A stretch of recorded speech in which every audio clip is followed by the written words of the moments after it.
the Better Than Cash Alliance. We'll say thank you to the Global Fund as well, Vilgrow Africa, the Ministry of Health, as she mentioned earlier. We'll say thank you to the University of Global Health and Equity. I see one of them being here. We're going to say also thank you to the Novartis Foundation, even though they are the one hosting as well as collectively. I think it's always good to be acknowledged. So thank you, Sarah, for being here. And I'll continue saying thank you. But all the entrepreneurs who are here, thank you for being here. But also Dynasoft Ltd. The reason why, I don't know if they're here, would like you to stand. You guys will understand the reason why I want them to stand. They should get a lot of more clapping because it's the only it's the only Rwandan organization that actually made the cut for the 2025 cohort in the acceleration program. So I think we need to encourage them, we need to acknowledge them. We're so proud of you, and we know that you represent us quite well. I know it's a Pan-African program, but I think it's always good to have that. So congratulations again, and thank you for the amazing work that you're doing, and thank you for making it. I guess that's what I have. And thank you to Shari for being here. And now I will kind of like go to the presentation of our next speaker and guest. I'm smiling because I think as a woman I'm very inspired. So I'll read. Lucy Nshuti Mbabazi. She's the managing director at Better Than Cash Alliance. And she has been leading the Alliance of Africa policy advocacy and partnership efforts, working with regional and continental organizations to accelerate the adoption and usage of digital payments as a catalyst for digital financial inclusion for every African, notably the successful integration of responsible digital payment and digital public infrastructure into the African Continental Free Trade Area Protocol on Digital Trade. Do you want me to continue? Because it's still long. Before joining Better Than Cash Alliance, Nshuti served as EcoBank Group Manager. And the fact that her name is Nshuti means, Nshuti in Kinyarwanda means a friend. So that's a good name. She served as EcoBank Group Manager, push payments and merchant acquiring, leading the development and deployment of merchant payment solution for not one country, but 33 countries across Africa. Country manager for Rwanda, Burundi, and Malawi for Visa Inc., and strategy and policy advisor to Rwanda Development Board IT department. So Lucy, as she's very busy at work, she's also giving back. Because she's the president of Emeritus of Girls in ICT Rwanda, which is inspiring more Rwandan, but also African girls to choose career in STEM. So I think we still have a long way to go, but for now, I think I'm sure you're all excited to see who the person is. She also holds a Master of Science in Public Policy from Harvard Kennedy School of Government. Guys, I think we need to really clap for her. So welcome, Lucy. Thank you for being with us. Thank you. Good morning, Maramte. Habari za asubuhi. Because we are in a Pan-African program, right? But it really is a privilege to be here. I always, I think outside of playing with my children from 6 a.m. in the morning, having these opportunities to engage, particularly around women in tech, is such a privilege, and I never miss if I can to utilize it. Richard gave me guiding points, but I feel like I can speak about this in my sleep because for the last 15 years, it has been a journey of really fighting for women in tech. When I moved back to Rwanda, soon after grad school, I found myself being one woman in many of the conversations we're having on the Rwanda ICT National ICT Plan for 2011 to 2015, which I had the privilege of leading. When I went to EcoBank in payments, it was still very much a man's world. If you look around the biggest companies globally, Rwanda is an exception. It's still led by men, and even if the health sector is dominated by women, it's still dominated by men, especially from a solutions perspective. But I really think that how do we design solutions that are supposed to serve the majority in the system if it is not really done by women? We know ourselves best. We know what we need best. And not that, especially since we are mothers of boys and men,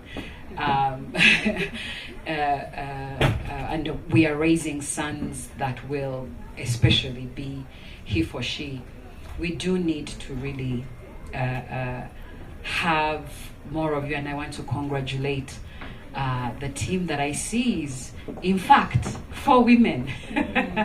Congratulations for making it to the finals and taking your place. And we need to have more. When we started Girls in ICT, when the first International Girls in ICT Day was declared in 2011, Rwanda was among the first to also have a Girls in ICT group. And we immediately took the baton to go to schools, inspire as many girls. We started a competition called Miss Geek Rwanda, specifically to get girls to think about the problems in their communities and innovate for them. And the first competition, we had less than 15 applications. And we struggled to even find welcome ladies, majority ladies. We struggled to even find sponsors, which speaks to entrepreneurship. Starting is always difficult. And the most difficult step to take is just that start. But we did nonetheless, and I'll speak more about it. But why? Why do we need women in health tech? And Richard, you had told me empowering women, but I'm one of those that I believe empowerment is done by the individual. No single one of us can empower another. The power to do is within us. And all we need is equitable opportunities to harness that power and really design solutions. And it is in that power that investors will come. When I think about Africa, there are 1.4 billion people living on this continent. There are even millions more that are living in the 6th African Union region, which is the diaspora. Majority of the continent, at least over 50%, is women. 70% is you, young people. And I imagine even among the young people, it is still a lot of young women. 1.4 billion plus is who you're designing solutions for, right?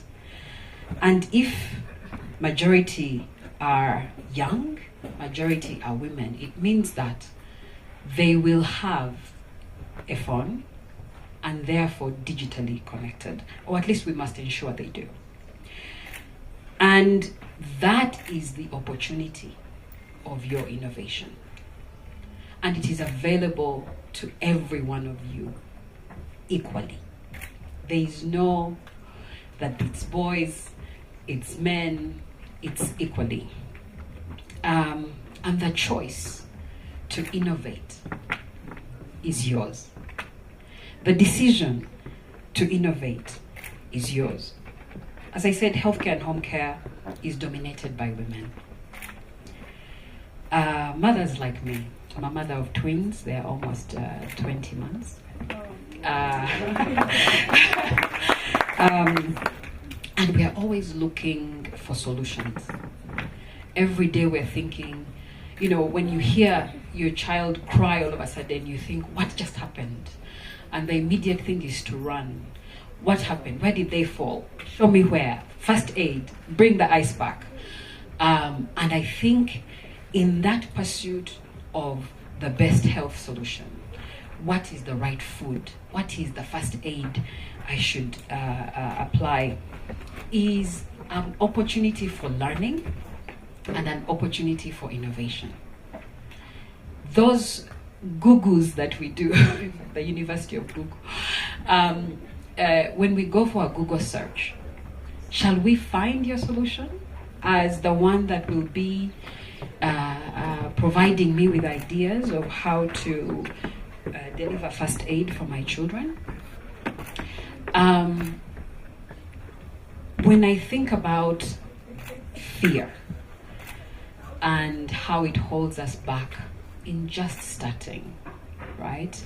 As the great Nelson Mandela said, for the only thing to fear is fear itself.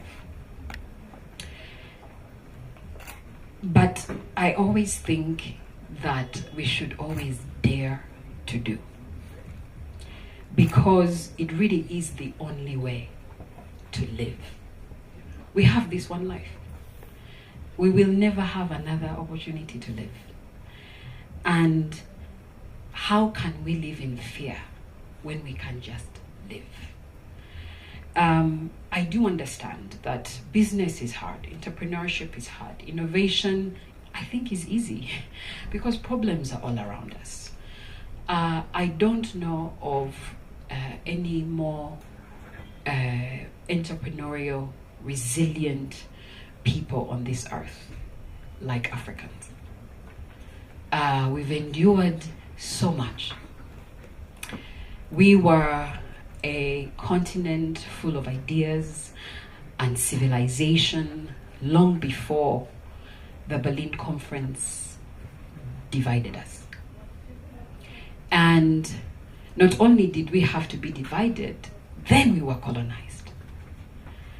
With our resources leaving the continent to enrich others, to power the very digital solutions we have in our hands. A lot of those are coming from here. Then we had to fight for our independence, right? So the first industrial revolution happened, we were being partitioned. The second industrial revolution happened, we were being colonized. The third industrial revolution happened, we were fighting for our independence. The fourth industrial revolution, which is powered by tech, we are the youngest population. We have the minerals to power technology. We have you all with digital solutions in your hands, going to class and you have access to technology readily available, but still millions more do not. When I started, I used a computer for the first time in secondary school. MS-DOS was the clunky operating systems that we had to use. This was, I think, in 1993. Many of you are not even thought of. But look at where we are today. For Africa, we are privileged to have mobile phones in the hands of at least 70% of the population, and therefore an opportunity to innovate. So there is nothing to fear. Even failure is a lesson. It's a lesson and a step closer to a solution or a decision, right? To improve what you have created, to remove something, or to start again. And therefore, there is nothing to fear. And I'll end on this. When it comes to innovation, especially for solutions in healthcare, especially for us women, who we are the mothers in the household, we are the mothers of the nation, we are the caretakers in the hospitals, we are the caretakers at home in many ways. I would say build and they'll come. Our country is one of the best examples of what that means. In 1994, maybe if I go back to 1990, when our liberators, who majority were young, they were under 30. Among the oldest of them was our president. And by the time the genocide ended, he was only 33 years old. And there was nothing in terms of money in the bank, because the genocidaires had taken every single penny that was in our central bank. So our liberators had everything they had on them, but among them, they had a group led by a woman, mobilizing resources to support the army as they were fighting for liberation, but especially to get started in rebuilding the country. Her name is the late Alois Inyumba. You should Google her, you understand the fierce innovator that she was. When, thank you.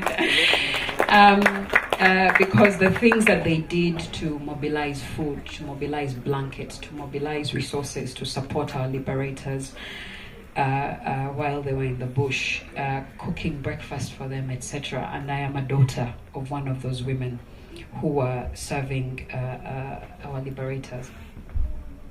When Rwanda was started, there was a lot of opposition from the international advisors that we can't afford it. That how do we start an airline when we still don't have basic fast services? But the president insisted that the most important resource that we have, and we are right, is our people. And how are people going to come and visit Rwanda to see our people, to see our innovations without an airline to bring them directly to Rwanda? Or if Rwandans need to go somewhere, that they also get on Rwanda and go somewhere.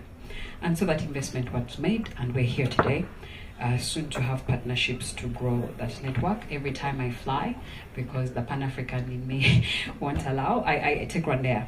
But Rwanda's story is one of build and they'll come.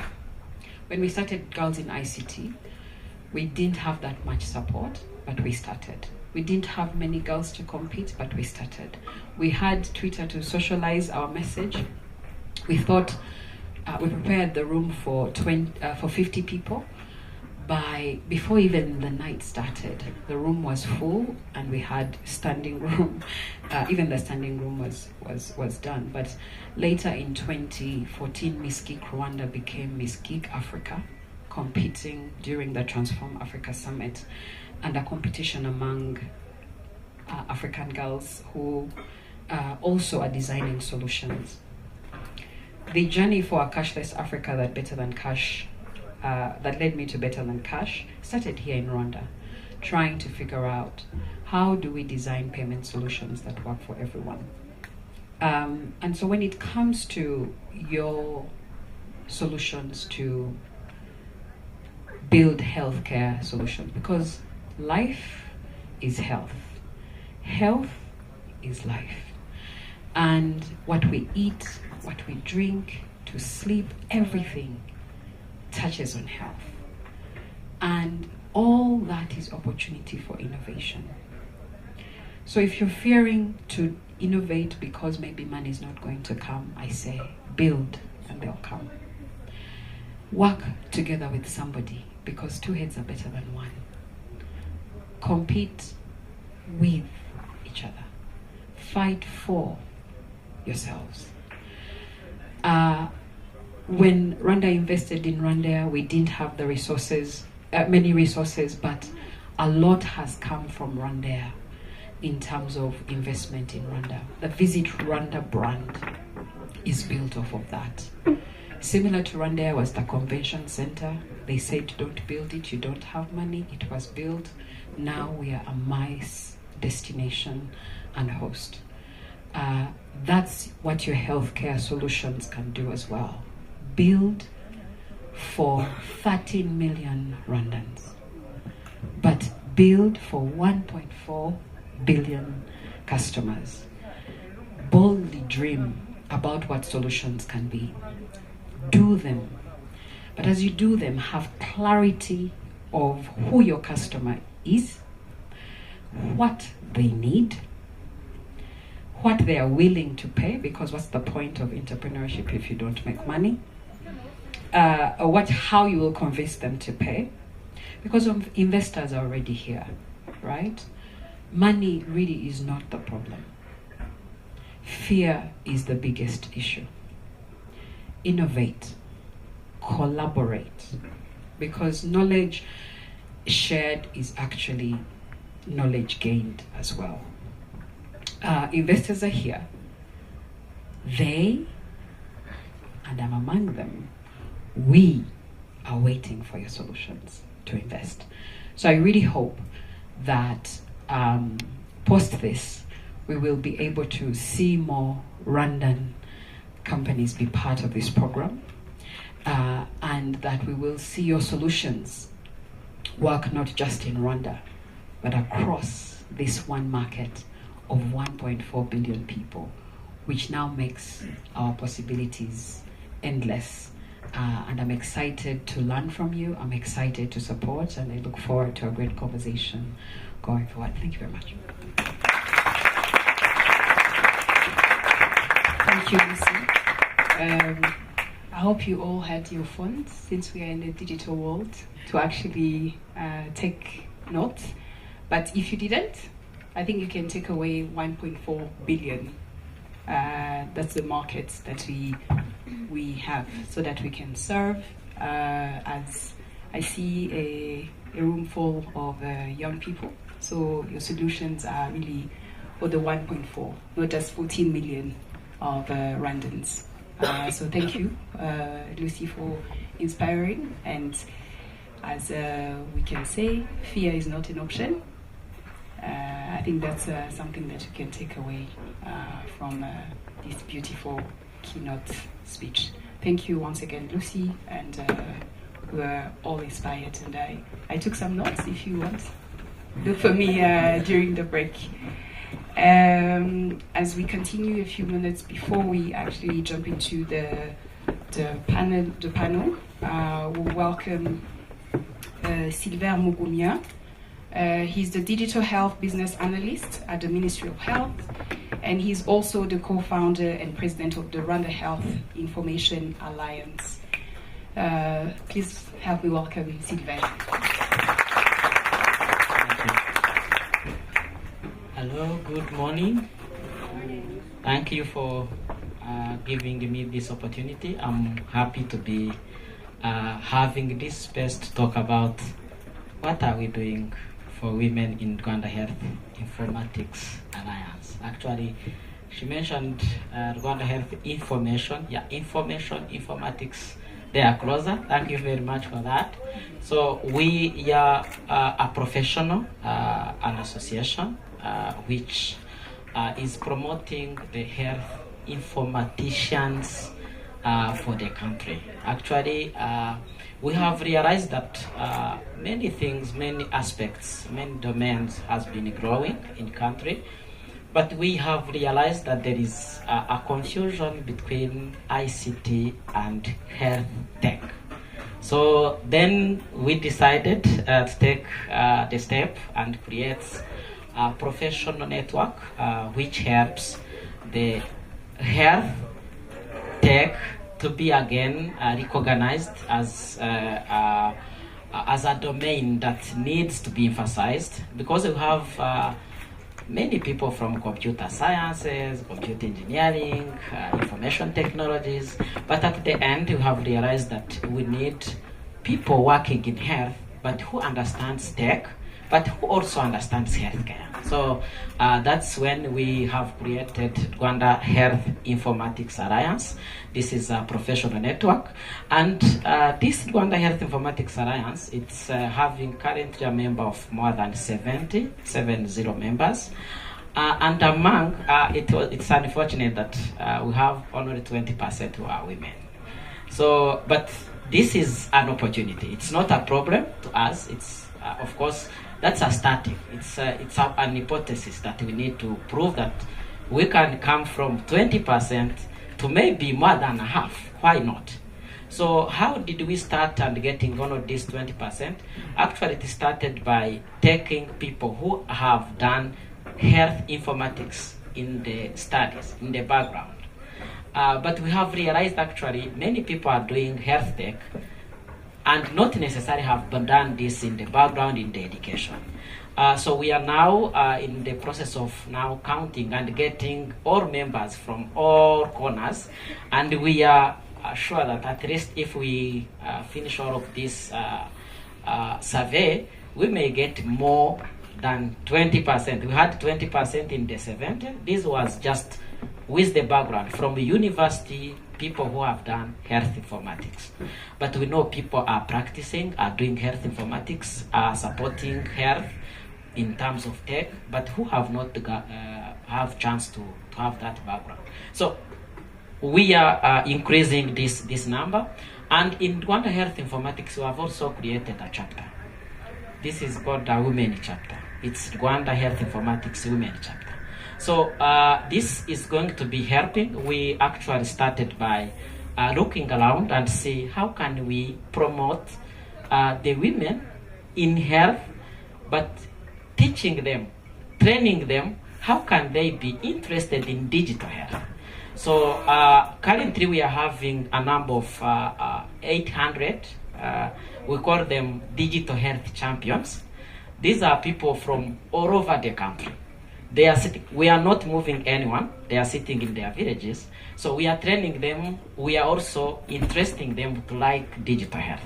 Why are we doing this? Actually, the Ministry of Health has been implementing digital solutions, and at the end, we have realized that the ministry alone cannot manage to go down in the village and support.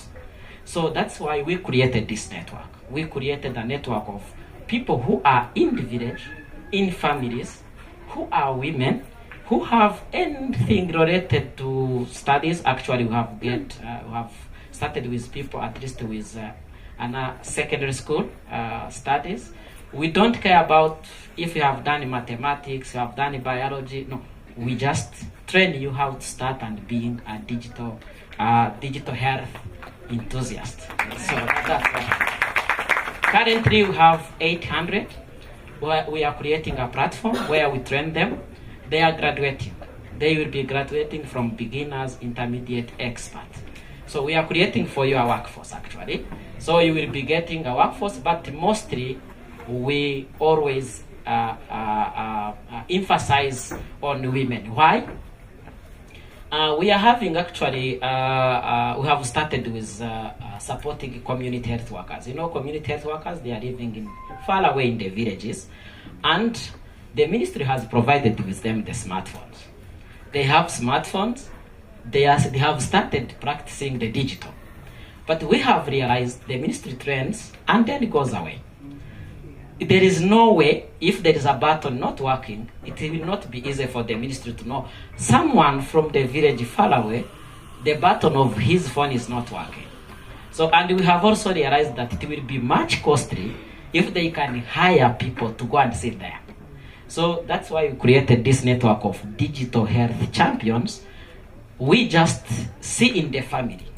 who has something like he's interested to know digital. And then what we do, we train you. You remain there. We don't move you. You support your mother, you support your neighbor, you support your uncle, you support who is a community health worker whom you live with. So now currently we have started mobilizing people to support in the training of these people, because they need to be trained so that they can support. We started this as a volunteering. They are all volunteering. We are not giving them anything, because Rwanda Health Informatics, it's a newly organization that is not strengthened in terms of finance and all of that, but we have knowledge. We have an expert and we have expertise in health, in digital health.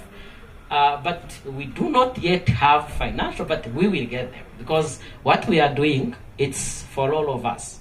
So we have started mobilizing, creating platform for the training. Of course, we also need support for gadgets. If you need support your uncle or your mother who is having a gadget, so you need to have a gadget too. So it's not easy, but we know we'll get there. What I wanted to show,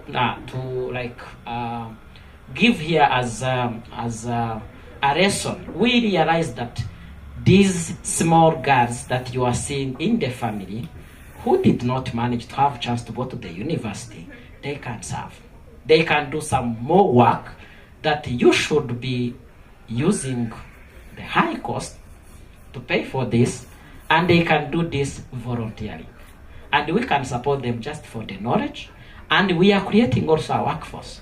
I've realized that the Ministry of Health has 4x4. This is multiplying by 4 the health workforce in 4 years. But I've realized that this is only healthcare providers workforce. And they are forgetting that where you have a nurse, where you have a doctor, you should have a digital health expert near him, because we are all for digital.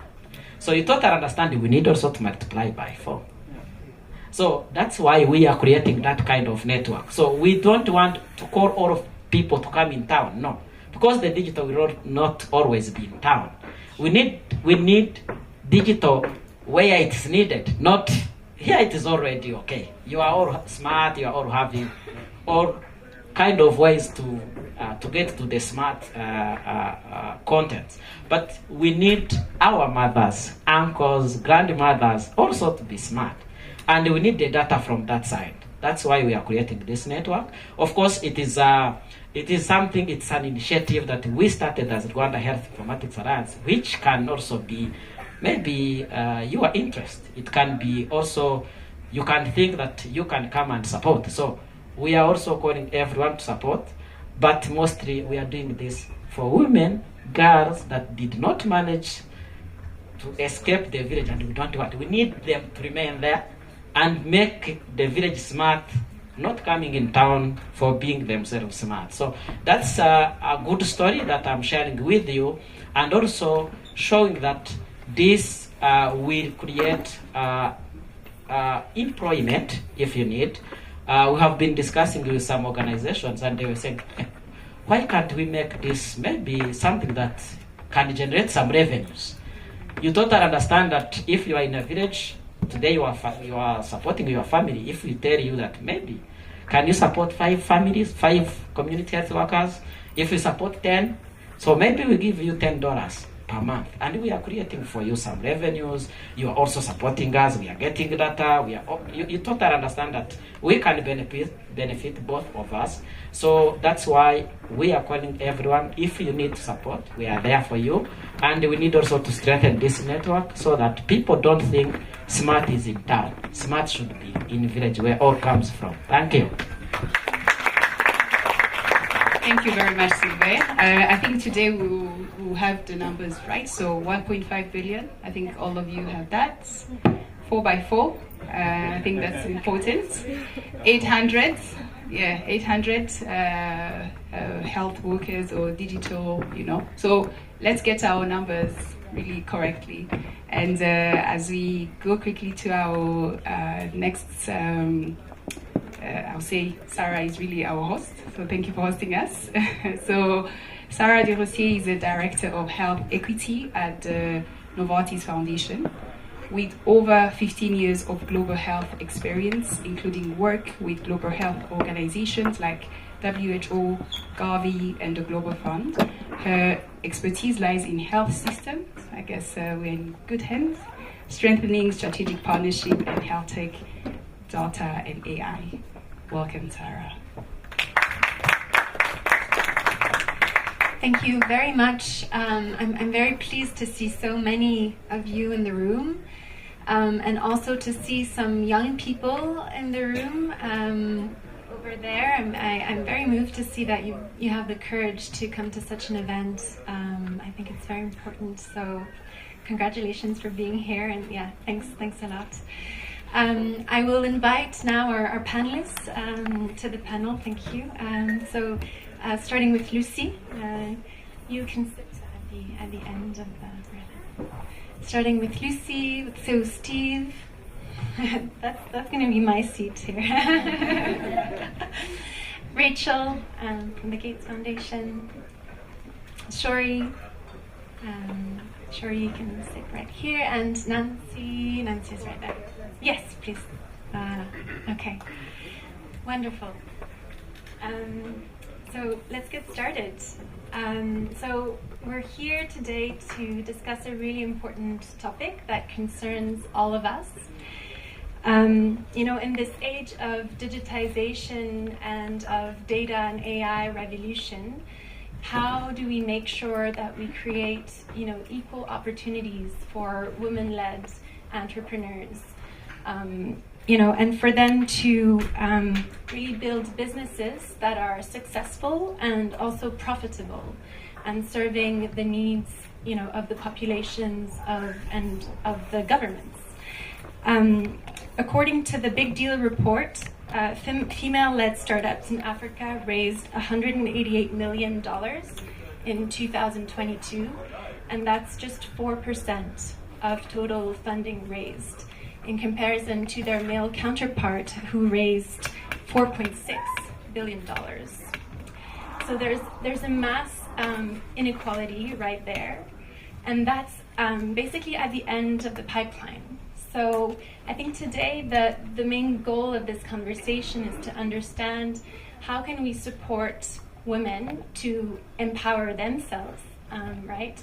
To take the right steps in learning the skills, learning the ways of evolving in this health tech ecosystem so that they can identify the right solutions, bring together, a team around them, and build solutions that are really valuable for the continent.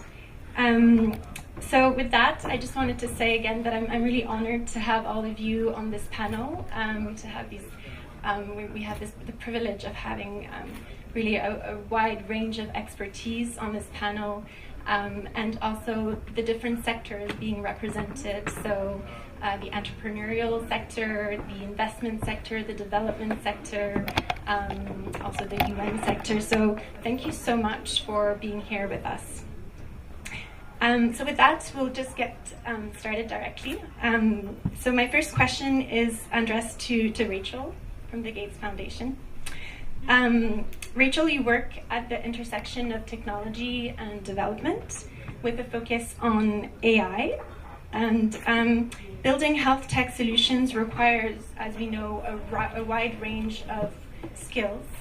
It requires to understand the business, it requires to understand the health system, it requires also to understand the technology and more data and AI.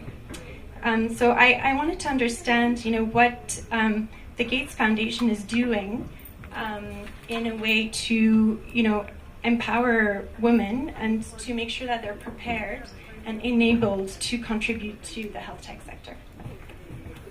Thank you very much. Greetings from the warm heart of Africa. I'm originally from Malawi, but based out of Nairobi.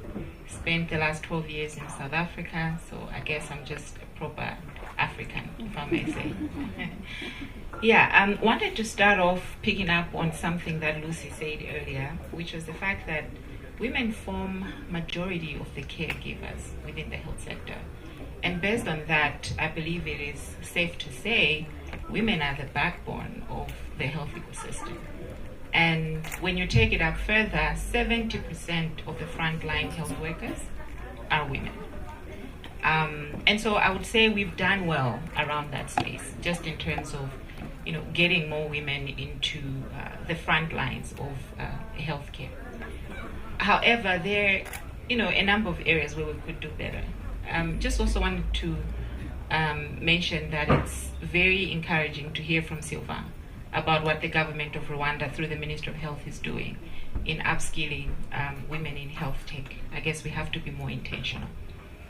But if you ask me our impressions on, how that is going, it leaves a lot to be done, I would say, because despite that 70% of women being in the health workforce, when you now start to look at how many women are in leadership roles within the health workforce, that number starts to really go down significantly. I think when I was looking at some research, it was like about only 26% of women are leaders within the health space. When you look at the number of women in science and tech in Africa, it's about 30%. And then, like being a geek myself, you'd be interested in seeing how many are data scientists, how many are AI experts. It's only less than 26%. And so although we've made significant strides, there's still a lot more to be done. And that is why at the foundation, among other investments that we're making currently, is supporting AI masterclasses to train more women policymakers to get up the ladder. Let me just finish off by sharing a personal reflection. When I went to undergrad, which was 24 years ago, I paused because then I just realized how old I am. I was one of 14 girls in the computer science class. It was a class of 32. So the university had done a good job, I think, of balancing. However, only 5 of the 14 finished and graduated with a degree in computer science. Now, of the 5, you and me can imagine how many would have gone to work in health tech, since we're talking about health tech today. When I went for my postgrad, which was basically a master's in the mathematics of information security, there were only 2 women in a class of 14. When I went for my PhD, how long ago was that? 10 years ago again. I was the only woman and the only black person. And so you start to transcend the sexism, the colorism, and there's so many isms, right? As I reflect on that, it gets really personal because I realize that 10 years later, my hope would have been we should have brought more women up the ladder, both as developers, decision makers. We cannot design digital health solutions for women without women. We have to do it with the women, by women, for women. So let me just finish off to say, as the Gates Foundation, we believe that you have to design with the user. And happy to share that some of the products that we are investing in, specifically for women, be it digital devices or indeed the analytics piece, is made very intentionally that we have to integrate women. One of our investments here is with the Ministry of Health, the National Health Intelligence Center. And I see Dr. Yvonne is in the room. He leads that effort. Majority of the young data scientists and AI experts in the National Health Intelligence Center are young women, and proud to say average age of about 22. I think that's the future we want to see, and more of that. But we gotta be intentional. Thank you. Thank you so much. I'd like to stay on this topic of education, educating the young girls so that they develop the right level of skills to enter this sector. So I'll go to you, Lucy. with the work that you're doing at Better Than Cash Alliance and the Girls in ICT in Rwanda. Can you tell us about, the approach that you're taking for supporting young women to build those skills and to empower themselves, as you were saying earlier? Thank you. For me, and Rachel just put it very well, by women, for women, with women.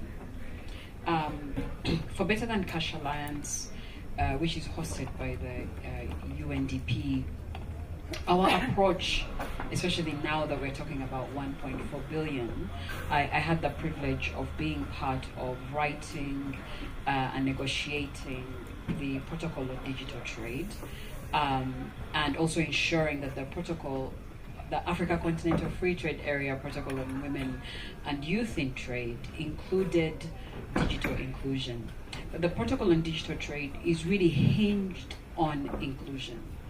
And the negotiators of the AFCFTA are generally trade lawyers, and the origins of the agreement were mainly negotiated with maybe small, medium enterprises in mind that are exporting already, but exporting through, I should say, banks. When you count. When they count Africa's trade, they say it's about 16% and less than even 4% at a global level. But what is not counted there are the millions that are crossing land borders every day, selling goods and services. And that is the opportunity and the vacuum of data that is there. Because what you can't see, you can't count. Majority of the, and Rwanda has the data, the highest business propensity is at land borders, but they're the least financially included. They, the average borrowing rate for traders at the borders is anywhere from 70% if you move across Africa. So I took the AFCFTA Secretariat team together with the African Union Commission team that is in charge of women and youth, and the Outer NEPAD teams to where the women and youth in trade are, to the border, just as much as we do the city, as the gentleman from the ministry said. 80% of our population on the continent is in rural areas. So we went to the borders to see for ourselves what the digital needs are, what the financial needs are, and we're able to design a protocol that responds directly to those needs. And we visited at the Ghana-Togo border, at the Zimbabwe-Zambia border, the Rwanda-DRC borders. We also visited traders from Egypt, and when we were there, there were some women who came 800 kilometers to listen to us. And the biggest issue was, they need, first of all, they didn't have digital payments because cash is king. When they can do digital payments, it's a remittance. It's very expensive because with remittances, you pay the cost of sending money and you pay the FX conversion. And so we want to turn those into merchant payments because then there's just one cost of FX. We want to make sure that every single one of those women and men, but it's majority women as well, has a digital device, has an account. They can transact with that account. Those data points can become their collateral to access finance and access it at the market rates. Because today they borrow at just criminal rates, if I can say that. One of the lenders told us in one of the sessions that He lends at 30%. The average amount that is borrowed is $8. And if they don't pay back, their roof is their collateral. And they have collected that collateral. So what we are doing is indeed going to the women first, or to the traders first, working with them to deliver solutions immediately as we work on fixing the regulatory issues or policy issues that prevent them from accessing digital services and financial services. And really the goal is simple. We can no longer afford to move from the top-down approach of transformation. I hate to call it development, because we've been talking about development, but somehow it seems we don't develop fast enough. Maybe if we change to transformation, we can measure ourselves truly on how many people have been transformed. So our goal is to flip that economic pyramid and make sure that the last mile is the first mile, and make sure people understand it's a profitable business to include. And that is the opportunity of innovation that is also there. To reach 1.4 billion, and majority are that first mile, we will need solutions that speak to the needs of these traders. And among them, of course, is health, because health is wealth, and it's something we live and breathe every day. As long as you're awake, you're healthy, hopefully. And if you're not, you're looking for solutions to make life easier. And so this is what we're doing, which is different from what is typical, because typically you do the policy, then you figure out, sit in hotel rooms and write the harmonized regulations. But we're ensuring that as we take our time to do regulatory harmonization, those without digital or financial solutions have them immediately, and we work backwards to doing the policy work. Thanks. Thank you so much. This importance of financial and digital inclusion, especially for women who are most vulnerable, right? Moving over to Nancy. Nancy, you're the people and culture head at your company TPN. TPN is based in Kenya and connects pathologists and hospitals. So you're really in the diagnostic space. I'm very curious to hear about your entrepreneurial journey as a woman, and also some of the challenges you're currently facing in putting women at the forefront of what you're doing. Can you share more about that with us? Yeah, sure. And thank you for having us here. So I work for the Pathology Network. It's a health tech company, and what we do is we work with labs, hospitals, pathologists, clinicians, and many of us would know that these bits of pieces do not speak to each other. You go to a hospital, you're told a biopsy needs to be taken. You have to look for a lab. The lab doesn't maybe get back to you. You don't know if you can find a pathologist. So in between that, there's delayed diagnosis, misdiagnosis, and misdiagnosis somewhere along the line. And so some of the challenges that have been there is, and this is not just a Kenyan problem, not just a TPN problem, is that we have a shortage of pathologists. So in Kenya, the number of practicing pathologists would be about 160, 150. In some countries, they don't have pathologists. The other day we were talking to a team in Eswatini, they only have 2 pathologists. So you can see the shortage. And so then how do we bring these people who are spread across the globe and ensure that they're able to speak to each other? Could we have a pathologist in Australia, for example, reporting a case for someone in Nairobi? Yes, it's possible, and we're doing that. How we're doing that is through something we're calling digital pathology. So there is something, it's a wide-scale scanner, and so what it does, it's just like a typical scanner. And so what would normally happen is you have a slide. You remember those slides from biology class? Yeah, those two tiny ones that you smudge something in the middle, and then it goes through a microscope and it's read. So what it does is it goes through the scanner, and a digital image can then be digitally put to the pathologist in Australia. And so we're just trying to bridge that gap in terms of pathologists. From an employer perspective, one of the challenges, and I was telling the team, I'm facing is getting developers, women. Do we have any developers in here, engineers? Raise your hands. I can see you. Yes.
Companies, startups that are looking to build their teams. Wonderful. I'll move on to Shori. Shori, you are a seasoned investor and also a healthcare entrepreneur in a past life, right? So you lead the Avicenna Investors Group investment firm. So I really would love to hear from your perspective. You know, what are you looking for as an investor in businesses, and especially businesses led by women, and what are some of your advice you can give to them? Thank you for having me, and thank you for the opportunity to be with competent panel. Before I give you some advice, I don't know if I can give these smart people any advice, but I can share of my experience. I'm actually, in my soul and in my body, entrepreneur. And when we're talking about to be investor, I always used to say that it's not so easy to sell it to me, because I built the company. I'm coming from the healthcare sector. I was in my past life nurse, and midwife who decided to building the company with the impact for the other people and even for myself. So what I can say to the young entrepreneur is it's not just about when you're pitching for the investor. It's about you have always have to think why I'm doing this. Why. This is very important. And be very clear with your idea, with your concept, with your product. Who use this product? Who paid for that? And this is the important things, because if you don't know why you're doing this, and you don't know the relevance of your product, of your idea, or your concept, then I think it's not the vision, it's the hallucination. And this is something I often meet with the young entrepreneur. They come in, they have some technology, they have some idea, and then I'm asking them, where is the real market? The product is so good, yeah, but what should I do with this? Who buying this? Who using this? What's the benefit of that? So the relevance of the product, idea, or concept, or whatever it is, it doesn't matter. It's the healthcare, it's the digital services, whatever it is, you have to be very clear with yourself at the relevance of your product. And the other things is, actually, I didn't did any study, I don't have any numbers, I'm just talking from my experience. What do you want to reach with your company, with your idea?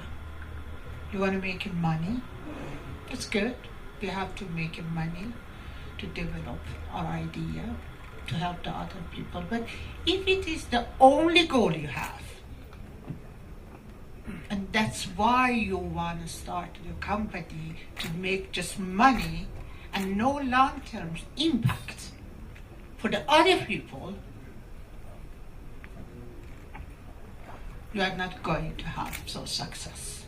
Maybe for the short time, maybe you're building the company, you're selling them very expensive and make a lot of money. That's nice for you, but it hasn't any impact for the other people. And we living in interaction with each other. But I'm sitting here in the Norrsken, in Swedish you say Norrsken, and I'm thinking about a person I know very well, and really entrepreneur with a big social impact, Niklas Aderborn. And he's the founder of the Klara and now Norrsken. In the many countries who help the other young entrepreneur to find a way. And I know him very well from the long time ago, and his fight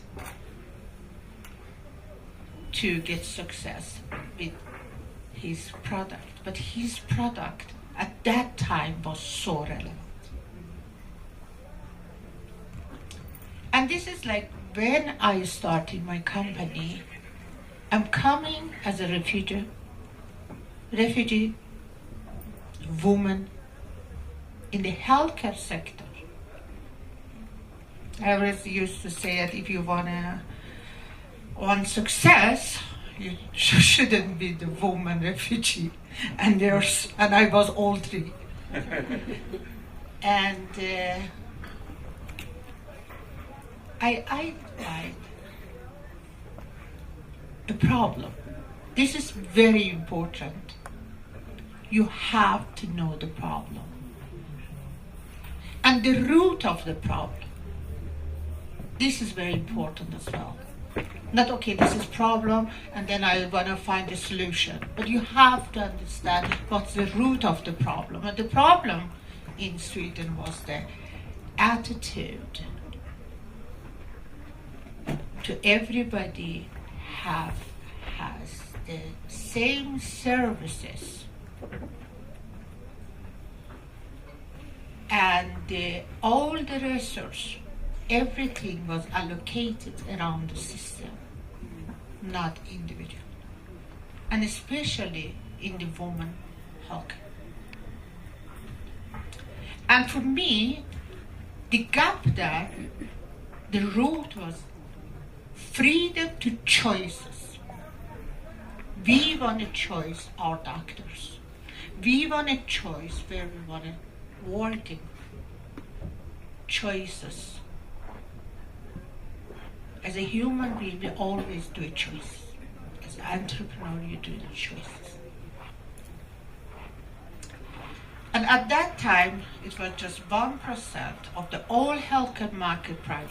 1%, 99% public. And then is coming the young refugee woman and says, okay, let's change it. This is not good. It sounds very easy, but it wasn't easy to challenge a system and make the policymaker, politician, healthcare personnel, majority women, to understand that we need a healthcare reform allocated around the individual, and tell them the relevance of this idea.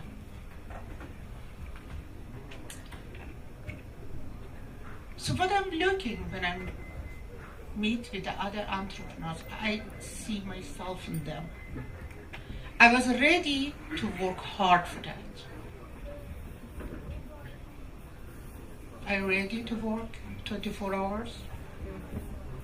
Are you ready to work 7 days in the week? Are you ready to put everything you have in the company, but you know exactly what you do? It doesn't matter what other people say. But I'm not saying you just do it, because you have to know what you do. So we're talking about the competence.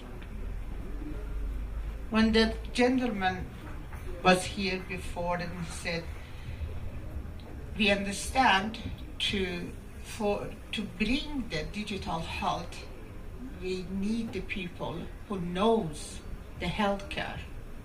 I knew it.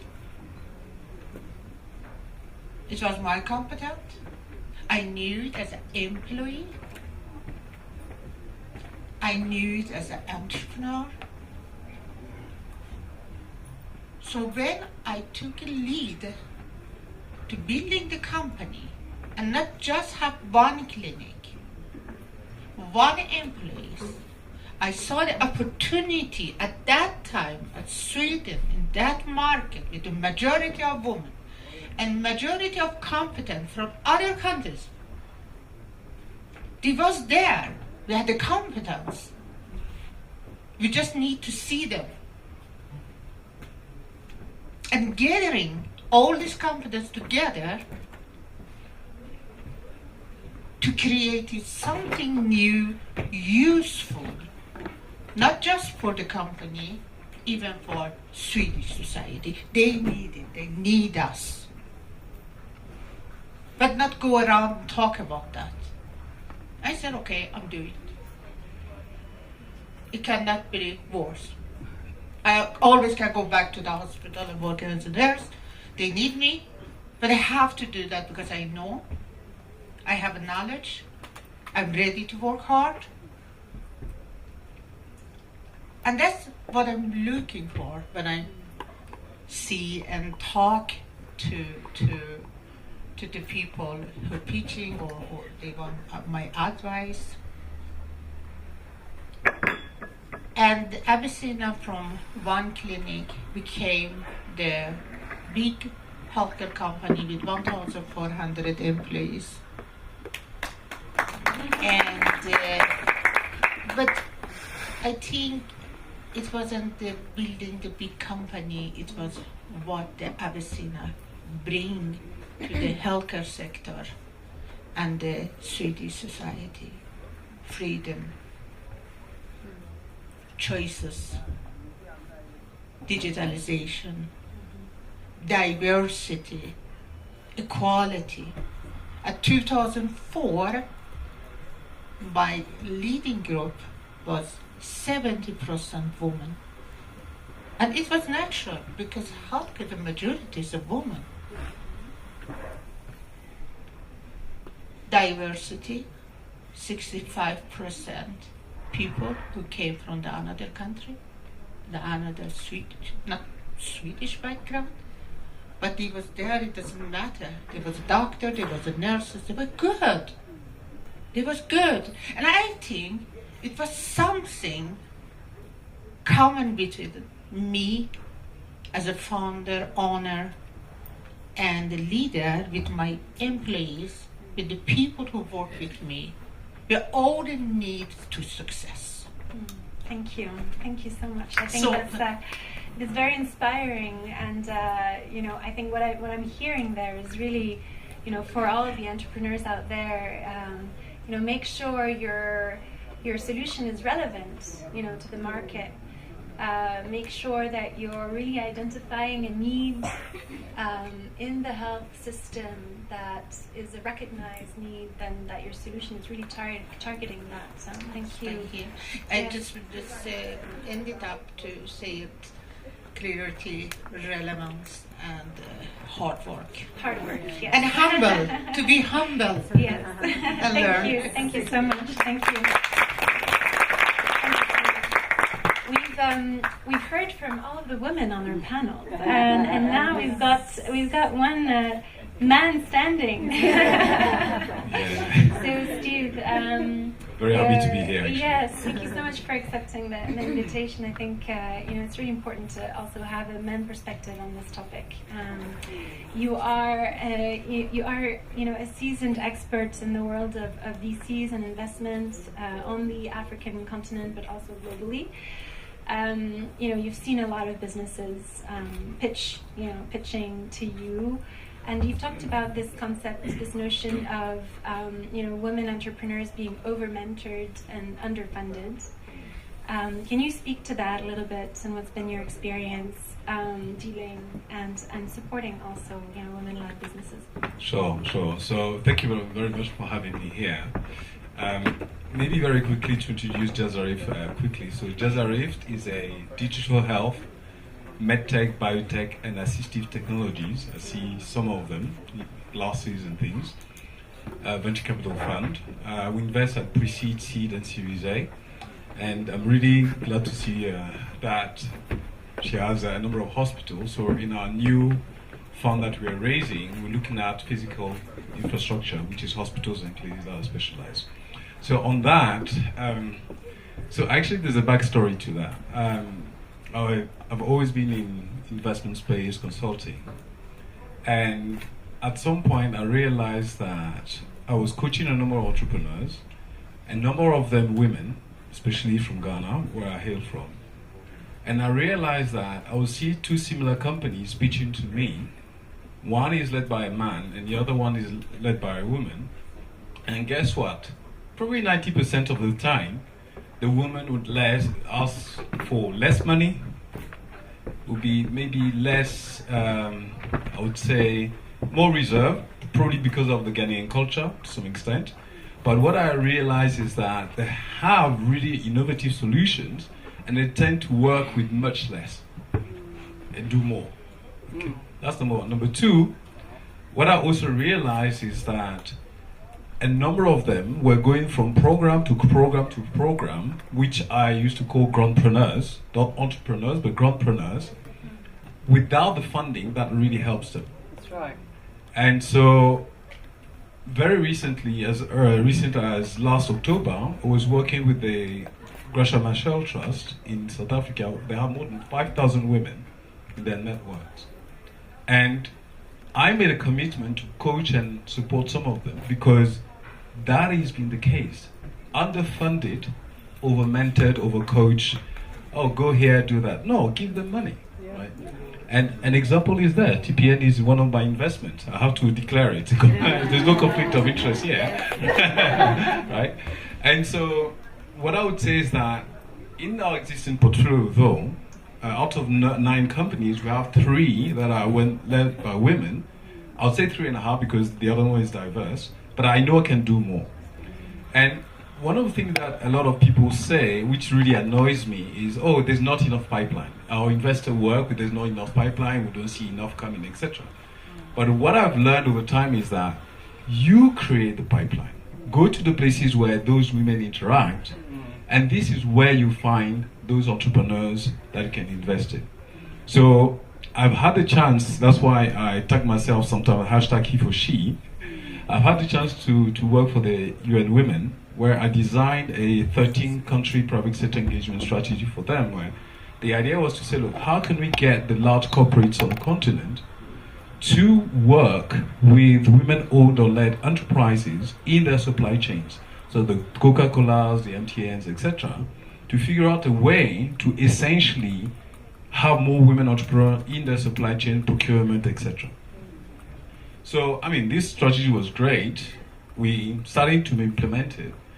But unfortunately, we face a lot of resistance because a lot of the leadership are who? Men. All right. And so the other consequence of that was a recommendation to also, within those organizations, help them have more women on leadership positions so that they're also decision makers who better understand the challenges and opportunities of investing in women.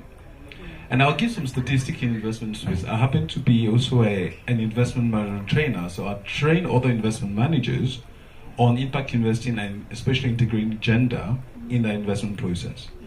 What we realize is that when you have women investment managers, investment officers, partners, or investors in the fund, that changes the dynamic because those women who are on the investment side can relate and find opportunities that men, honestly, I'm an expert in pads, to be honest with you now, but that's not a natural conversation you're going to have with a woman as a man, right? So there's relatedness. So in summary, and I can talk about this for a long time, I think there's a great opportunity, especially women in health tech specifically, to essentially design programs or initiatives that help more people invest in women in health tech. And one of them is one of the ideas I had, and I really want to say, so if you know any senior woman that you looked up on LinkedIn, wherever, and you want as a mentor, reach out to them. Right? And we're proposing to create a network of women entrepreneurs or women leaders that are willing and dedicated, to give a bit of time to mentor other women, right? It's possible. And this is an option. The other one is, and a bit of publicity for us, I would say, we realize that it's also a huge investment opportunity for us. So we spend time and resources to create research around femtech in Africa. So you can go on jazarif.com/research. You see a 3-part series on femtech in Africa. Because again, we believe there's a massive opportunity on the continent to create solutions in healthcare for women. They're, again, overcoached, underinvested. Thank you. Thank you so much. Thank you so much. So yes, this notion of really continuing. Also, women need to be supported, right? So creating that support network both on the sort of expert side, but also on the investor side. I think that really needs to continue being promoted, and a lot of partners need to come around the table to make that happen. If you allow me to add something, Yes, please. we're raising our next fund. If you want to invest in our fund, come to us. And if you want to apply to our fund, jazzarif.com/apply.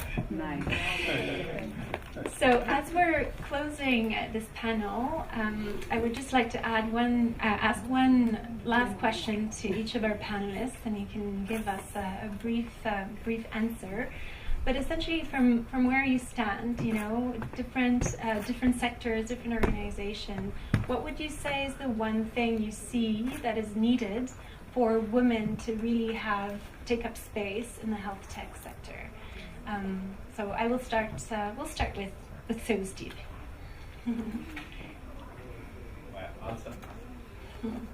My answer is going to be very simple: more money. Rachel.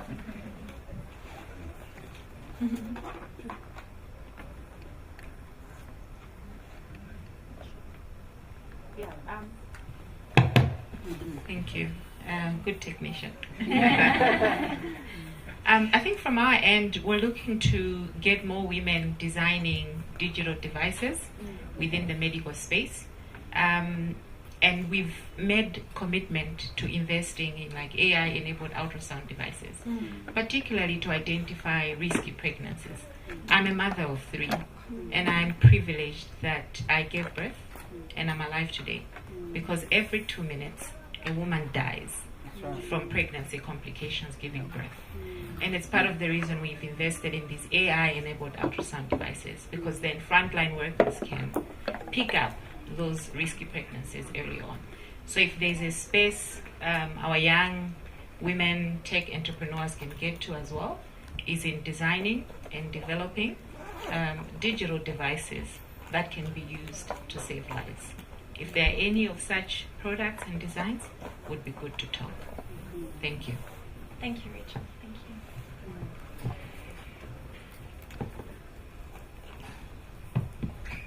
Okay. I agree with you. Capital, I think it's very important, and support. Women need to support each other. Do it, open the door for each other, and be good role model and mentor for each other. Thank you, Shari. Thank you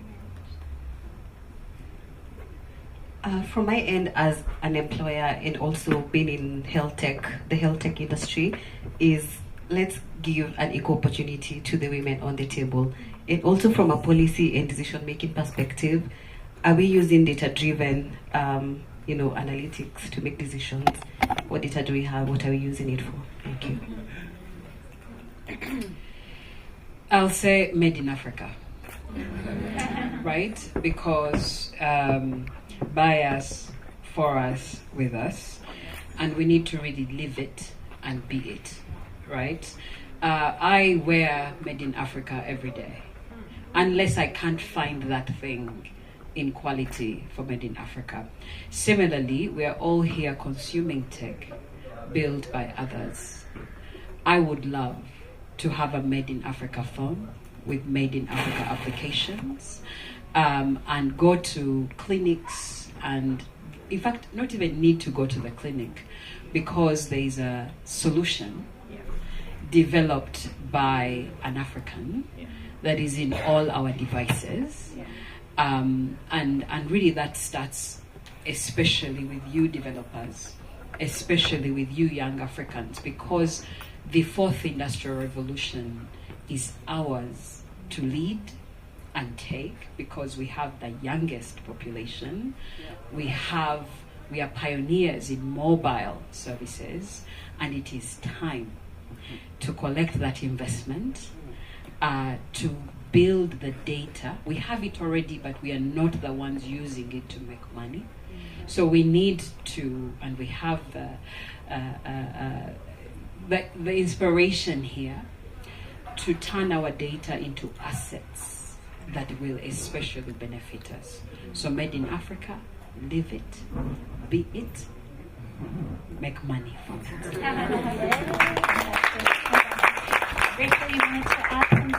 Yeah, I just wanted to add, are there any data AI enthusiasts in the room? Please, by show of hands. Okay.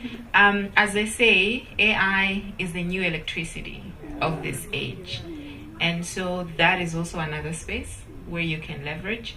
And just FYI, as the Gates Foundation, we've invested in the collation of an open source data set of over 20 African languages. Because currently only 2% of digital data that is being used to train AI models is in African languages. And that needs to be corrected. It's a form of exclusion. So would like to bridge that by building this open source data set. And if you're there, you're an AI enthusiast, you're looking to build AI solutions in digital health, then you can leverage this open source data set so that the solutions can be used by all manner of people. Hopefully using voice or text, but in their local languages. Thank you. Thank you so much. Thanks to our incredible and inspiring panelists. Thank you so much for all of your interventions. I think we've learned a lot today. I wanted to open the floor to a few questions in the room. So please raise your hand. Yes?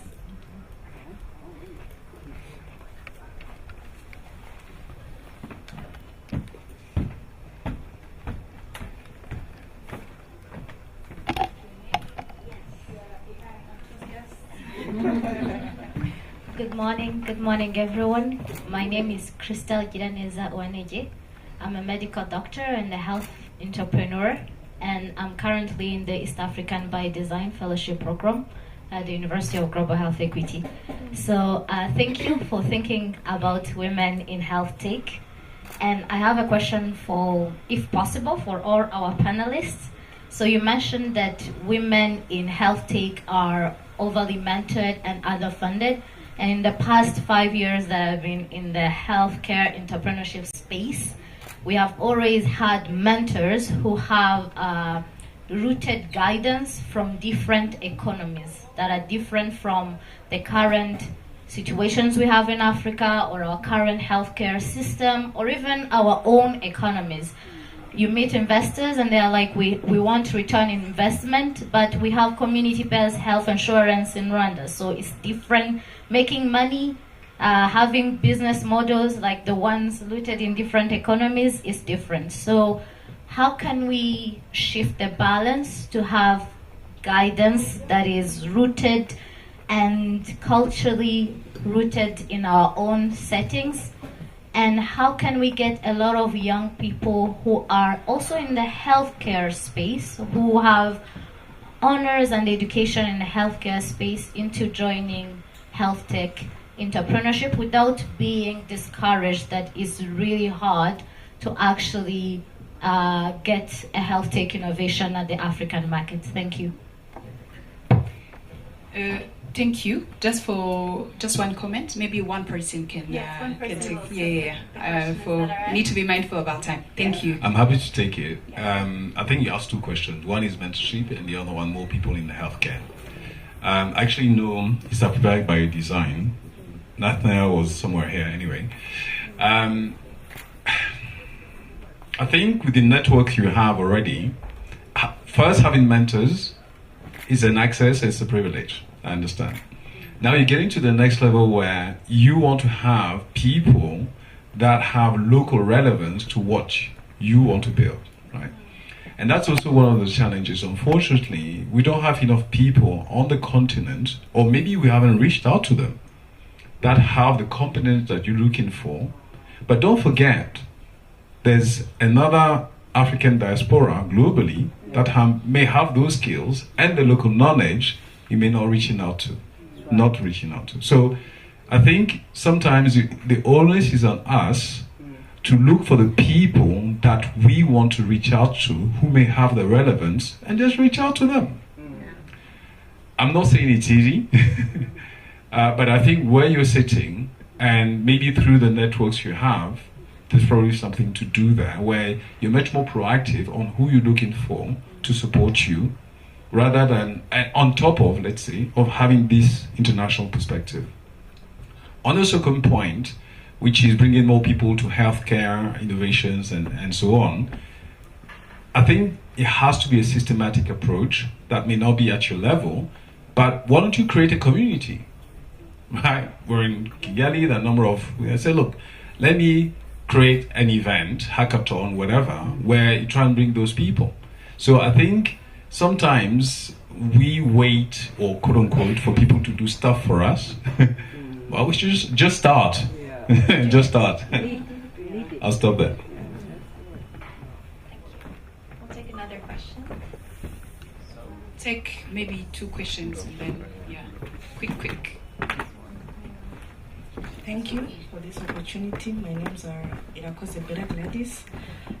I work here at Norscan. My company is Health AD. It's under Health Tech Hub. But I'm also a co-founder in a startup company called NCI Tech. So I had 2 questions, but another one is more of an idea and looking for advice.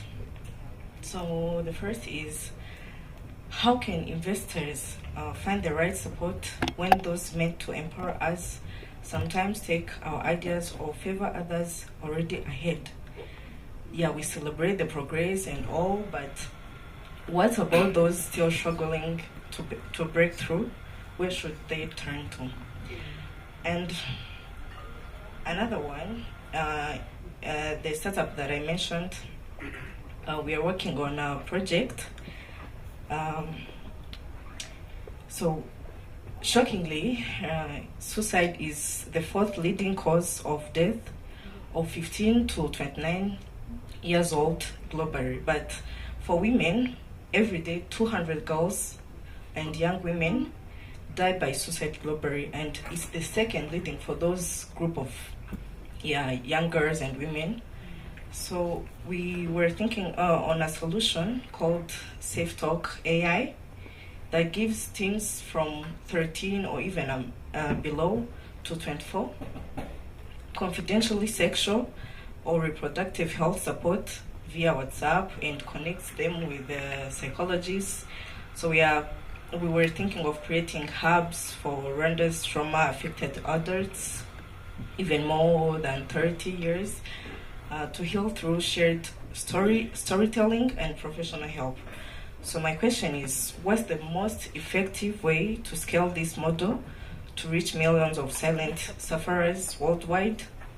And here my question, I would address it to Mr. Seu and Mrs. Shori, and also Mrs. Shuti. Thank you.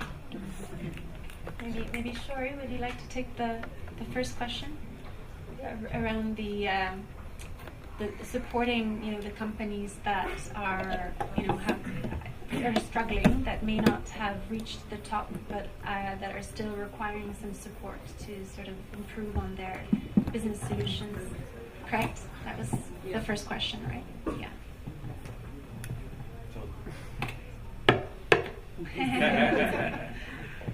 Okay then. But it's exactly, I don't understand really what the problem is. Can you make it short and more clear? My question was, mostly people have ideas, but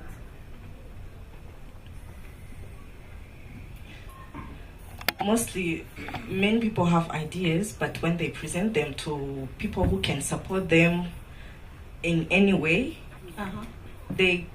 they steal them. Maybe I can address it like that. They steal them, or they give them to other people who already are ahead of them instead of supporting them. Yeah.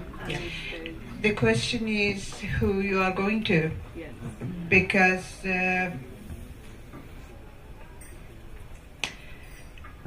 in my board, as an investor, in my experience, most of them is very serious people.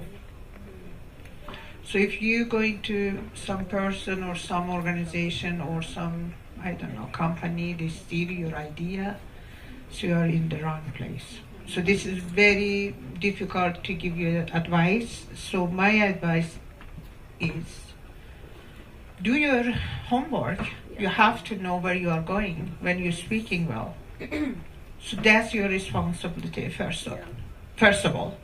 The other is you never know. You take a risk. Always you take a risk. You own the idea, but you need the capital, you need the resources. And some people, unfortunately, have that, but no great idea. And this is a very big opportunity for them. So actually, I want to just tell you, before you going somewhere and pitch, for the first time, you don't need to pitch your own idea and solution for with the first meeting. Give them just the idea, I want to do that. And let's see what's happening. Who's coming for the meeting? Which question they have? Because from the question, from the investor, you understand directly if they want to do something with your idea and support you for that, or is something else. So give all the, never your own pitch with all details with the first meeting, especially to people you never know. And get help from the other people who are experienced, they have a network, they have a contact to introduce you for the good people who want help the young entrepreneur or your ideas. So the only thing they have, but you are never safe. That's the real reward. So you take a risk when you're going somewhere, but actually my experience is they maybe do something with your idea, but the success is always belong the person who owns the idea, who knows the solution. So don't get upset. Go develop your idea and do it in a different way. Thank you so much. Thank you. Great answer. Maybe the last question. Should we take another? Sorry, I think we will take another question just to give equal opportunities to everyone. And then we'll have maybe one comment from a gentleman as well. For diversity. Good morning, everyone. My name is Candy. I'm a third-year student at African Leadership University. I'm doing entrepreneurial leadership / business.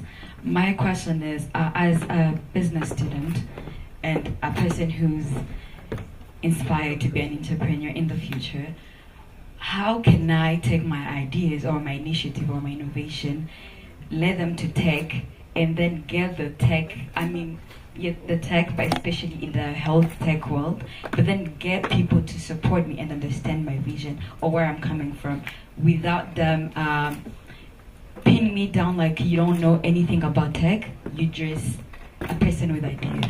Thank you. Anyone can take it on the panel. Maybe we should take the comment and then we wrap up with that now. Good morning, everybody. My name is Isidore, and I'm a venture builder. I have been working with entrepreneurs for the past 5 years. So I was so happy when she mentioned, I think it's Christelle, about the people that, the kind of coaching or mentorship that people are getting here. I think she's really on point. The idea that you get told what to do by people that don't have the context is really a big problem, and actually take an initiative to create, to train people, more people that may be able to localize their support to the entrepreneurs. So I think her comment really actually deserves a lot of weight, and for the people that are funding these initiatives, it's another side that needs to be looked at. Because it's very important. So, and then the other one that I wanted to challenge maybe the Gates Foundation and you as an investor is, I think funding, there's a lot of money actually in the ecosystem, to be honest. But I think what it's ending up being is more to the entrepreneurs It's more like what foreign aid is to African governments. Like, it's a lot that it's easy for entrepreneurs to actually pitch, master the art of pitching, as opposed to taking time to build products. So I think that even as you build your funding frameworks, you really need to look at how do we, if I see you pitching again and I gave you funding and you do not have a client, there needs to be somewhere where you get called up, because people will continue to go and get money and get money. So I think that there's a way that funding people are funding the Gates Foundation or anyone. We need to look at that, because you have the voice to actually influence the idea of getting the right products. Otherwise, the people that are there, they will take advantage of it. And the last point is, I think can we get the men? Can we call men into this? It's good to say women-led, but also we can take advantage of products that are for women, but are led by men, because if men actually take initiative, then it's a holistic growth. So I think we need to encourage that aspect as well, and really incentivize the men who are courageous enough to go into this framework. So I have two answers for you. Thank you very much for this question. I'm a he for she, and there's a community of men that actually do that. Number one, on the investors looking at companies, I run a podcast as a side gig. I talk about grantpreneurs. That's what I mentioned. People go after grant, who raise money, but nothing ever happens. And regarding that, don't be fooled. We have so many WhatsApp group of investors. We know who is doing that. We talk, just like yourself. You talk between yourself. We know that some companies we know we are not going to fund, because they're mostly driven by grants after grants, etc. And then we don't know what they truly do on the ground. Right. So on those last 2 points, don't be fooled. On the fact that you're a venture builder, this is great. That's one of the initiatives that we have, where we've scanned more than 4,500 healthcare innovations over the last 3 years. What we realize is that there's certain therapeutic areas or patient journeys that are not covered by anybody. Out of that, those 4,500, what you realize is that 60 to 70% are digital or related solutions. How about medical devices? How about biotech? How about assistive devices that could have, this is hardware that could have technology on top of it? Because honestly, when I look at it, I have half of the companies in digital that are EMR and EHR. You don't need that. It's been invented. There are free versions, DHIS2, etc. So all this brain power is doing copycat of solutions that are already open source and free, right? So it's also the challenge of educating entrepreneurs and building real companies through venture studios and venture builders that truly, as Shori said, solve problems that entrepreneurs own personally. I'll stop there, come and see me after. If I may add, I think it's important to know that success, problem solving is 100% your responsibility. No one owes you anything. And to get anything, you have to do the work yourself. I didn't have mentors. But I started a mentorship. That's what Girls in ICT was. So do it first. Do it yourself. Lead the change you want to see. For those who steal ideas, they say often imitated, never duplicated. To Shuri's point, build your solution. Get people to make it work. Source from within the family and friends, crowdsource. The responsibility is 100% yours until your solution is live. Do the work. And people will come, as I said, build and they'll come. For you who has ideas and need tech people, for those of us, and I was a software engineer soon after school, come with the idea. Many people are willing. I think Noshken is a house to, I didn't get it right as Shuri said, but it's a house to find solutions, but also be about what you want to see. Those who are here for business will do it. But mentors are out there, and we come in different shapes and forms. It could be a podcast, it could be a book, it could be a LinkedIn chat, it could be an introduction, it could be coffee. Do the work. I am a result of coming to Rwanda, no mentors, seeing something new in terms of digital payments, seeing it as a problem, pursuing to solve it, working with companies to do it, and now being a global director of an institution to do exactly what I started here. So do the work, and people will come, and ideas will come, and investors will come. Your success is your responsibility, and when you take full charge of the power within you, you will achieve even the impossible. Thank you. One last comment from Sue. Yes. I want to say, we've had a project for a long time, and it just triggered my memory on it. If anybody is interested, who knows anybody who also is interested, we've been considering setting up a Pan-African, actually, let me call it global. So anybody who wants to invest in health tech in Africa can reach out to us as individuals, so that basically it becomes a African and global network of angel investors, starting from $1,000. So if you want, or if you know anybody who says, oh, I'm interested in what you're doing, but I'm not sure, I don't know, they can reach out to us. We will do the diligence, reviewing the company, etc. And through our channel, they can put money into your company. Because sometimes it's that risk that they're seeing. If there's somebody like us who is reviewing that and giving some sort of, not assurance, but at least clarification, that may help and unlock some capital. With that, I wanted to thank all the panelists. Thank you so much for all your contributions. It's been a really rich conversation. Thank you. Thank you. Let's applaud the and to the audience for your interest and time and for being here. So we'll take a short little picture. And then after this, we'll move on to the showcasing of two of our Health Tech Hub Africa entrepreneurs. So just please be patient with us just a few minutes. Thank you.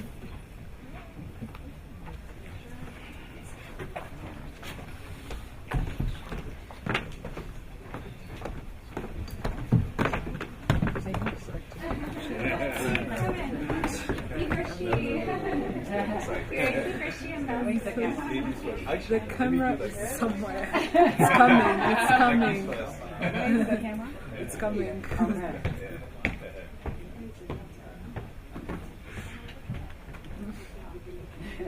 Take a few and then I'll come in.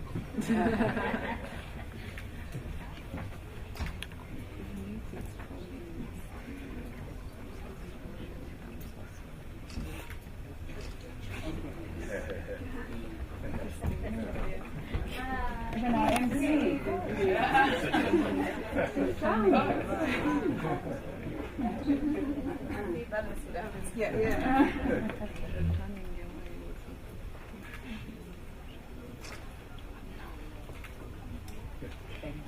Thank you. Thank you. So let's have peace.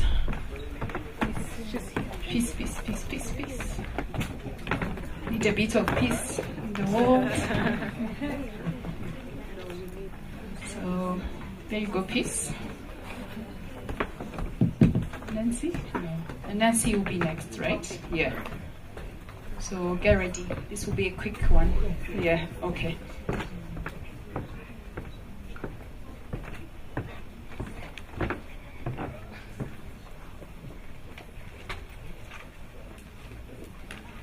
Okay. Good morning, everyone. As we're waiting for the slides, I think we can start. Okay, so my name is Peace. As Vanessa mentioned, I joined the Hub in 2021 at the opening here at the Health Tech Hub. and I co-founded a company called Lifestyle Health. And we work with lifestyle diseases, mostly from the prevention angle, awareness and access to early diagnosis. So I'll say a little bit about what we do, and then pass on to Nancy. So the why we do this, I've practiced as a nutritionist, and I've mostly worked with people who have chronic diseases, so cancers, diabetes, hypertension, among others. And our system is mostly focused on communicable diseases, which leaves out a very big part of the problem we have, especially in the African market as a developing market. So that's the reason why we do what we do. And our solution is simple. It has two different approaches, the community approach and the digital approach. So for the community, we train what we call lifestyle ambassadors. And what they do is we give them information on the different risk factors associated to these lifestyle diseases, and then they act as the point of contact in their own communities with the information and access to diagnosis. And the second part is the tech solution that goes with it. So first, we develop incentive-based programs under nutritional, physical, and mental health, and people engage with this as an easy way to understand the complicated medical information about lifestyle diseases. So now they engage with simpler forms and pointers when it comes to lifestyle diseases. And then we've recently integrated transdermal imaging technology, which is a technology that allows you to screen for blood pressure in 30 seconds or less.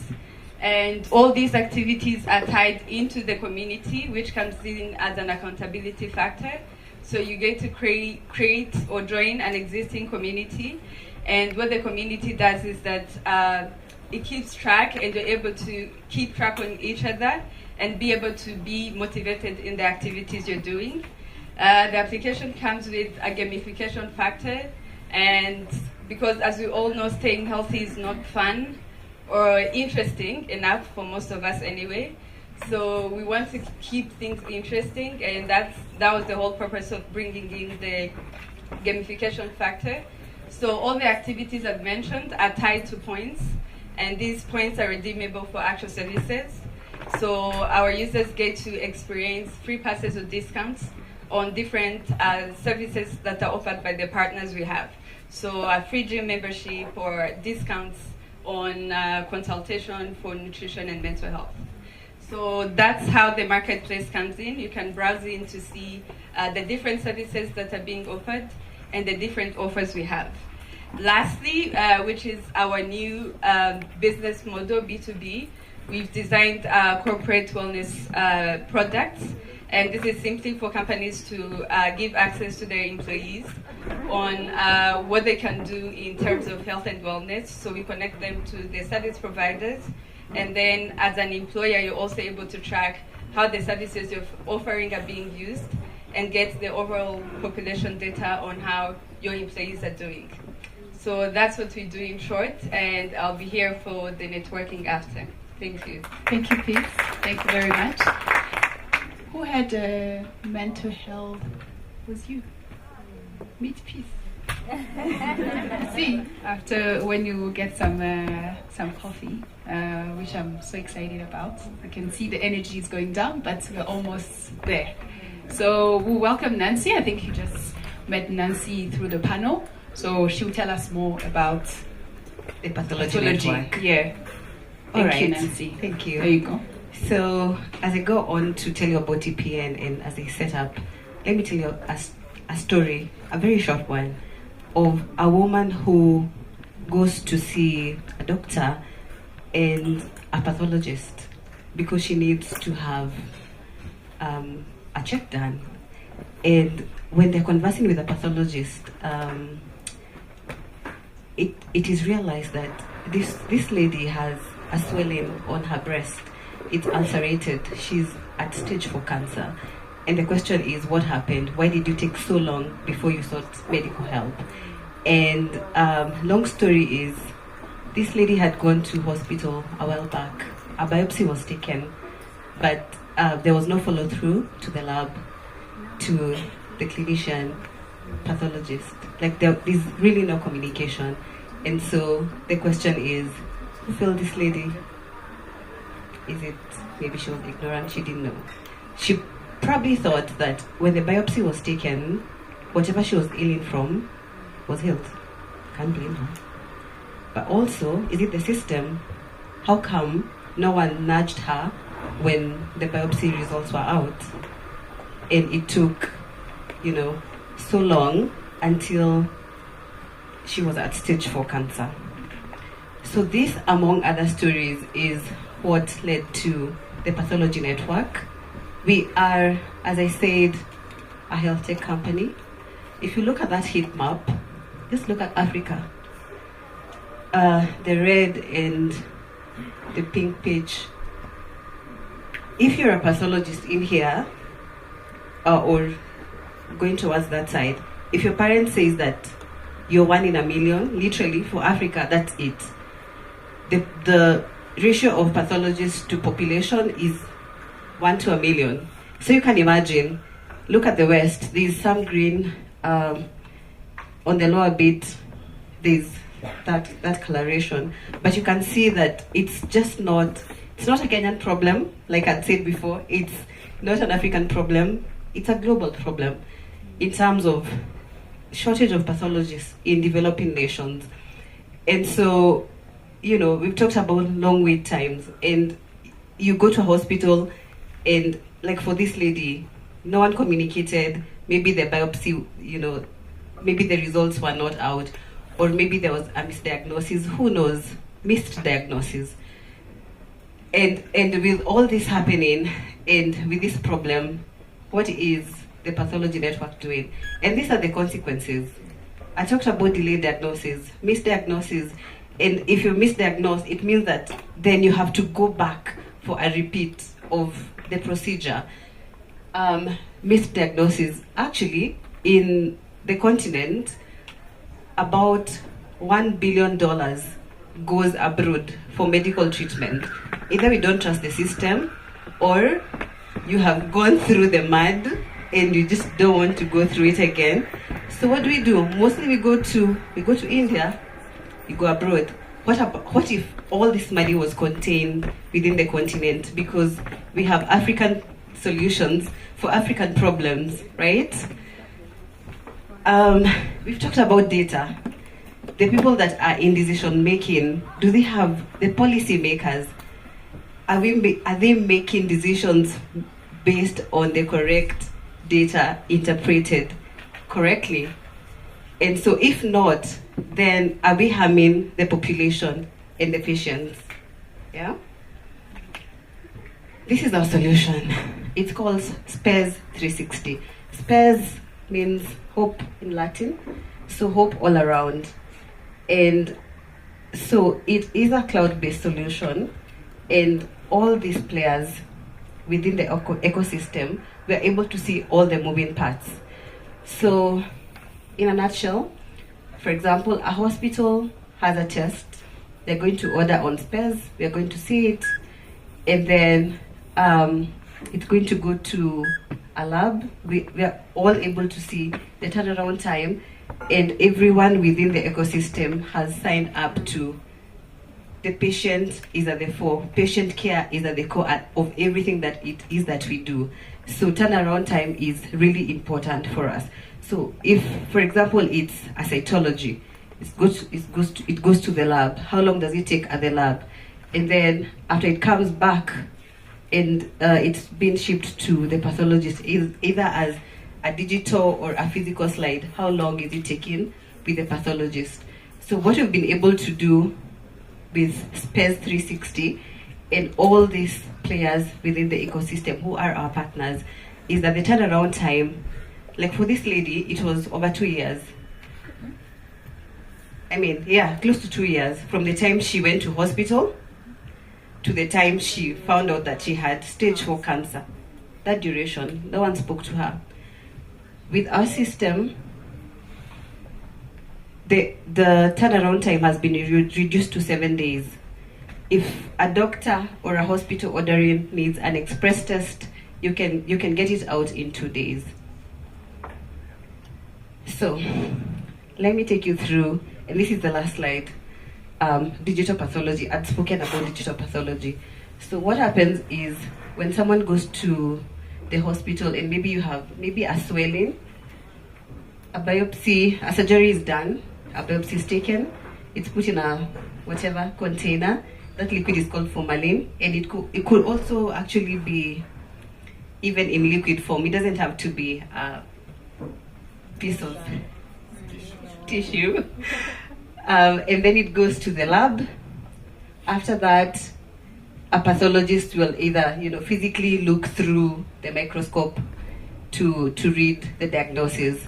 So now I was talking about the whole slide imaging, where it goes through, the slide goes through, and an image is then put digitally into the pathologist's e-folder, and they're able to diagnose from anywhere across the world. That is our solution. We know the problems we have in Africa. We have created a solution for Africans. Thank you. Thank you, Nancy. I really liked how everything is correlated. Made in Africa, solution in Africa. So before we close, let's have Emmanuel to give us a few closing remarks, because we should leave with something today. It was such a packed, beautiful, insightful, but also inspiring. So we should leave with something. I hope you all took notes on paper or digitally, but Emmanuel will give us a few pointers. And I was telling him that give him 3 minutes before we can have our refreshment outside. Thank you very much. Thank you so much. Hi, everyone. Hi. Let's appreciate all our panelists now, essentially.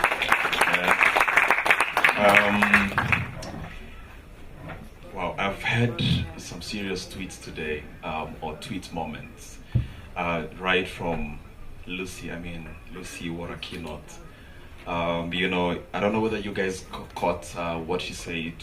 Empowerment is done by an individual. The power to do is within us, and all we need is equitable solutions. Then she went on to say, work with each other, compete with each other. She also said, life is health, health is life. Everything we do, touches on health, and that provides an opportunity to innovate. We are talking about women in health tech, so you can see the many opportunities from all the numbers that have actually been spoken about today. We went on to other speakers, and Rachel said, design and build for women. I don't know whether you remember this, by women with women, right? So ideally really integrate women in all areas. The gentleman also mentioned 80% of our population. Actually, this is Lucy again. She did mention that 80% of our population in the continent is in rural areas. Again, I'm mentioning this because it provides a really good opportunity for you innovators, and I believe most of us here are innovators, to then innovate for people in the rural areas. We moved on to Nancy. Nancy mentioned make some noise, right? Make some noise. Make it easy for people to find you. And men are doing this very well. So it's time for you to also do this. Be very confident to shout, blow your own trumpet. Nobody will do it for you. We moved on to, a lot others that were said.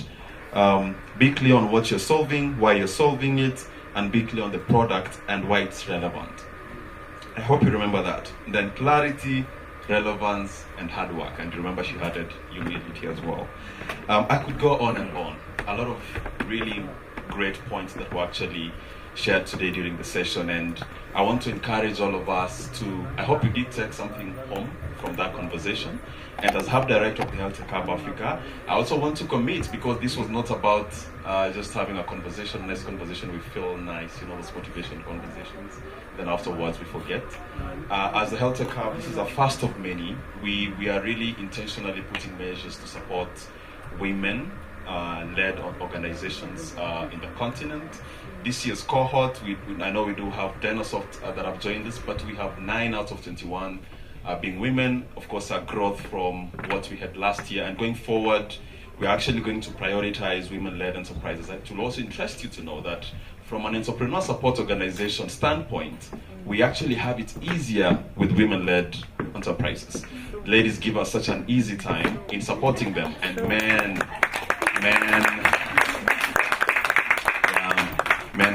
give us a hard time. And so I think for me, it's a call for some bias in next year's election, so that we have a lot more women joining us. Hopefully we can have 12 women and 9 men, right? A reverse of what's been happening this year. So thank you so much. Just a final note, we do have snacks outside, so please don't be in a hurry to leave. And again, thank you so much. We're truly honored that you honored our invitation. Thanks a lot. Thank you. Thank you, Emmanuel. I have one last request for everyone. So I would like some of you to come down. We'll have a photo for all of us, right? Let's make it memorable. I don't know if you had before a woman in health tech. It's the first time, right? So also we need to make sure that this is going to be memorable. So let's quickly, let's use our time very well. We delayed a few minutes. So if you could come down, I think we have enough space. I'll ask the photographer to take one good picture with everyone included. Thank you very much. And obviously, the snacks are really ready there. So please come. Let's be quick. Quick. Let's move. So some of the women can. I want the founders. I want. Aline, join the Nancy. Sit. All women, come. The youngest of our audience, please. Yeah, come. Please come. Be mindful of the. Yeah. Please come. Don't be shy. Come. So I'll count 1, 2, 3. Then all of us should be here. So it's 11:38. By 11:40 we should be able to be done. Please come. Please come. The developers, AI enthusiasts, founders, collectively. Guys, there's a whole chair for you. Yeah? Please come.